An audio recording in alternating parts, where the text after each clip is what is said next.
we're going to change a lawnmower blade on this lawnmower today, and I wanted to show you how to do this the right way, the best way. I've repaired thousands of push mowers and changed thousands of lawnmower blades, and this is the best way to do it.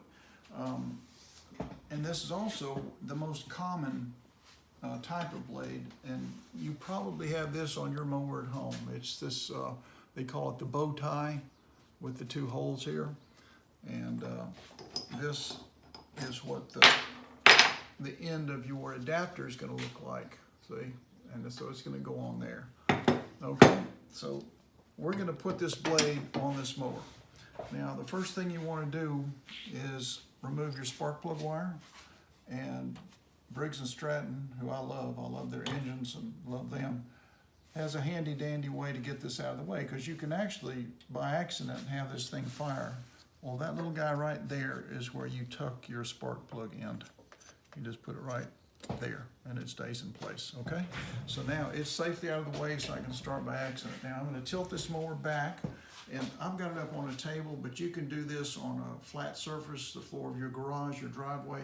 But you want to take this mower back like that, and that way you're not tilting it on its side, and you're not worried about the gas leaking out, you're not worried about the oil leaking out, you're not worried about contaminating your oil filter with oil or gas, because you've got it tilted back and all the oil is down at the bottom. That's what you want. Now for safety, I'm going to put a toolbox, come around here, and I'm going to show you what I do. Put that there. So this mower, I can work on it now and not have it fall on me.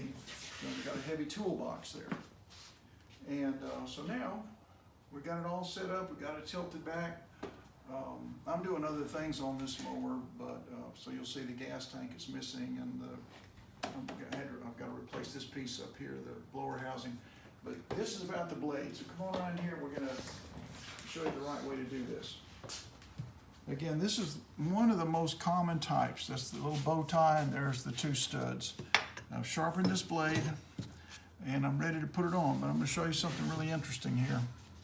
This blade will fit this way, and it will fit this way. One of them is wrong, and one of them is correct. That is wrong, because this front edge is going to turn this way to throw the grass out this chute. And this is the blunt edge. That's wrong, okay? So just remember that you've got to have the cutting edge throwing towards this slot. So I've got the cutting edge on the bottom, the lift on the top, and I've got this held here. And this is where people make mistakes. They think that once they get it in there and they put this up here, they're good to go. Well, if this slips and you start tightening it down on it, it is not being held by these hard steel pieces, and you'll slowly grind that off, and then your blade will be loose, and you've ruined that. These cost about $15, so you don't want to do that. You want to put this up here, and then carefully put this little adapter up here, and make sure that it's holding it. See, everything is flush. Now I'm holding it with the thumb and the forefinger, and I'm going to get this finger tight, and that way I know it's not going to slip off and tear up those studs because I didn't put it on securely. So now that is on there the way it's supposed to be. So now how do you tighten it? Well, you can go to Lowe's or Home Depot and get a commercial blade stop, which I have, but I actually like the one that I made for myself, which is a 2x4 and a 1, and I've got a spring through here that it just sort of clamps on, okay? So I go like that. Then I get a C-clamp, and you gotta look at your blade and know, okay, I'm tightening it, so it's gonna go this way. It's gonna go this way.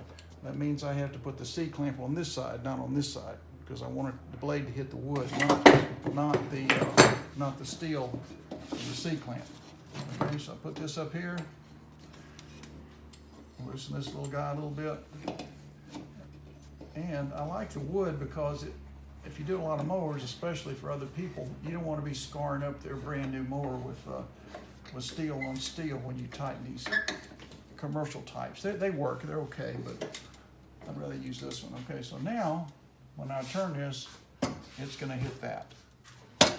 Okay, and all of these nuts on these American mowers, that's either going to be a 5/8 or a 9/16. In this case, it's a 5/8, and I use a breaker bar, which you can get at Home Depot or whoever. If you don't have one of those, just use your standard socket wrench, and then get your a cheater pipe, like a hollow tube of pipe, to give you a little more leverage. But I'm going to use what I have here and put this on here. Let's see, that's actually from the wheel. So this is my 5/8. This is how you know it fits. So that's it. Okay. So now, whoop, get this little guy on here.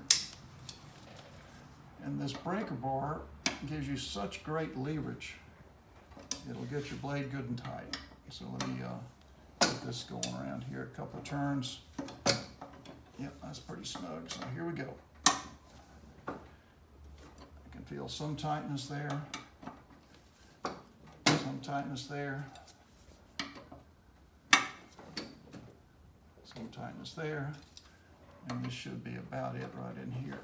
But that's getting tough. That's all you need. You don't want to overdo it. You don't want it, because this is so much leverage that's more than adequate. And you take this guy off, and you've got that thing on there real good. So now we hold on to the handle here of the mower, take the toolbox off, and put your mower down. And you've changed your blade or installed your new blade. You have no fuel leaks, no oil leaks, nothing like that, because you tilted your mower back. So that's it for today. Thanks, and subscribe and leave comments. Love hearing from you. Thank you.